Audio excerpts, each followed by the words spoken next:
yan nga po, pero nawawala po yan. Dami na po.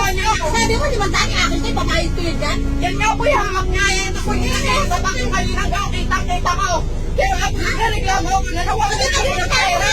Magreklamo ka kung mamaya sa'yo. Kung sa'yo, Hindi ko kayo nagreklamo ngayon. Ayun yung video, oh. O, sige. Nakita ko kayo kasi Sige. video.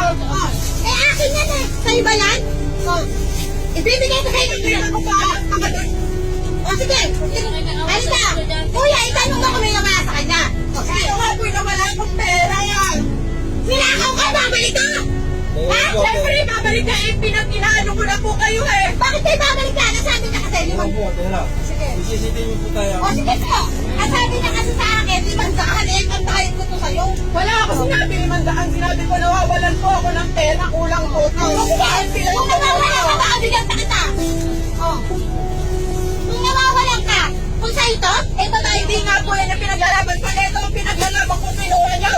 Nilagay niyo, dapat ko kanina pinaglaban ako. Tingnan mo dyan. Niya ba sa'yo nawawala eh. Sabi mo, hindi mo. Tingnan mo Ano dyan. nga?